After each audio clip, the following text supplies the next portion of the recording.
शिव की आराधना किसको कहते हैं? कोई कहता है कि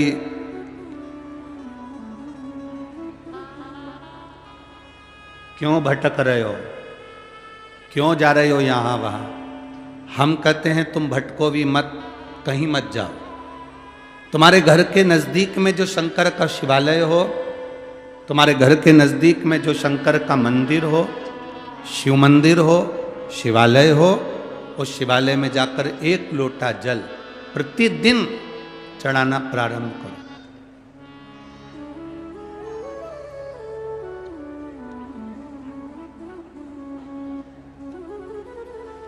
जो प्रतिदिन भगवान शंकर के मंदिर में एक लोटा जल समर्पित करता है, उसका हाथ महादेव पकड़ लेता है, फिर ऐसे ही नहीं छोड़ता, उसको मंजिल तक पहुंचाकर छोड़ता है।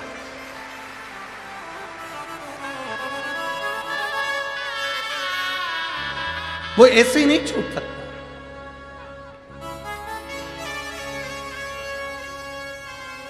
आपने अगर उस पर भरोसा करा है, हां थोड़ा कष्ट हो सकता है, थोड़ी तकलीफें आ सकती है, थोड़ा दुख आ सकता है, जिंदगी में थोड़े थोड़े तकलीफें हर मनुष्य के जीवन में आती है। कोई संत, कोई साधु, कोई गुरु, कोई ब्राह्मण, कोई बहुत बहुत बड़ा महाराज भी अगर तुमको कह दे कि उसकी जिंदगी में दुख नहीं है, तो समझ लेना कि झूठ बोल रहा।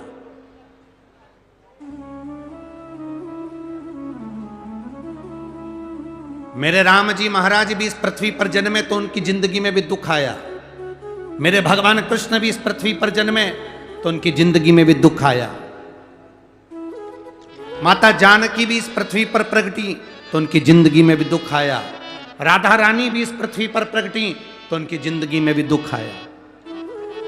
संसार में अगर जन्म लिया है, मृत्यु लोक में अगर तुम पैदा हुए हो, पृथ्वी पर अगर तुम आए हो, तो तुम्हारी जिंदगी में दुख ये नहीं कि नहीं आएगा। हमारे पूर्व के कर्म के अनुसार हमारी जिंदगी में दुख, हमारी जिंदगी में तकलीफें आती है, पर वो दुख मिटेगा कैसे?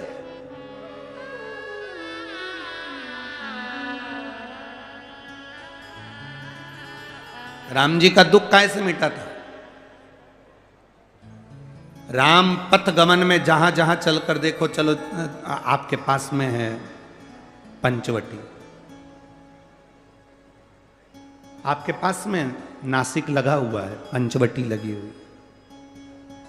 ये कथा 19 तारीख को पूर्ण हो जाएगी। 21 तारीख को नासिक में माता गोदावरी के तट पर पंचवटी में 5 दिवसीय कार्तिक महीने में कथा लोगों को श्रवण करने के लिए भक्तों को मिल जाएगी। आपके नजदीक में लगी है पंचवटी, चलो जाओ। जितने राम जी महाराज अयोध्या से लंका तक गए, उसके बीच में जितने राम जी के मंदिर नहीं है, उससे अधिक शंकर जी के मंदिर हैं।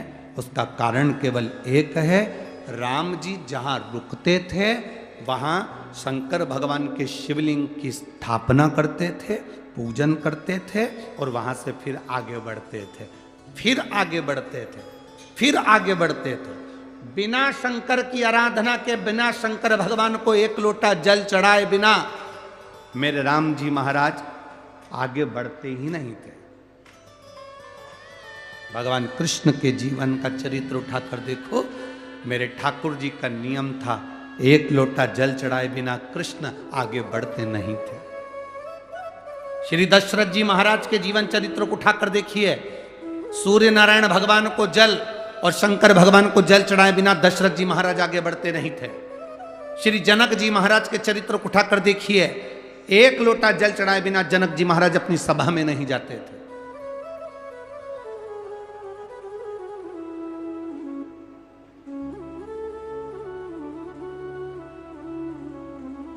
थोड़ी जिंदगी में तूफान आते हैं, कष्ट आते हैं, दर्द आता है, तकलीफें आती हैं, पर तूफान आता है तो पता चलता है ना कि मजबूती कितनी है। अभी पता चला, चला कि नहीं चला? अरे बोलो तो जम के। पता चला ना कि मजबूती कितनी है। ये हवा चलती है, तूफान आता है, तब पता चलता है मजबूती कितनी है।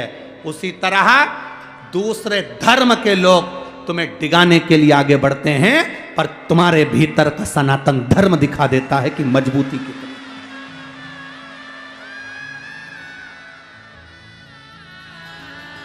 छत्रपति शिवाजी महाराज,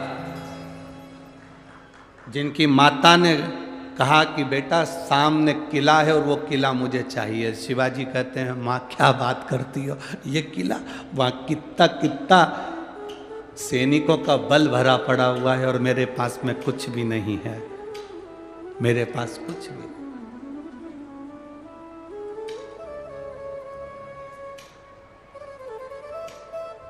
जीजाबाई के शब्द जब श्रवण किए, छत्रपति शिवाजी महाराज को छत्रपति का संबोधन स्वयं उनकी माता ने दिया है, स्वयं उनकी माता ने।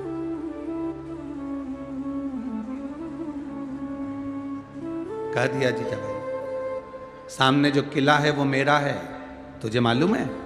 हाँ मां, मैंने सुना है, ये किला अपना है, फिर कब्जा दूसरे का है। छत्रपति शिवाजी ने कहा बहुत भारी सेना है उसके पास में, बहुत बल है उसके पास में, सेना प्रबल है उसके पास में, मेरे पास इतनी सेना नहीं है। मां ने कह दिया शिवाजी तेरे बस की बात नहीं है, मैं खुद जाऊंगी और किला लेकर आऊंगी। स्वयं शिवाजी ने सुना कि मां स्वयं किला लेने के लिए जा रही है, स्वयं किला। मां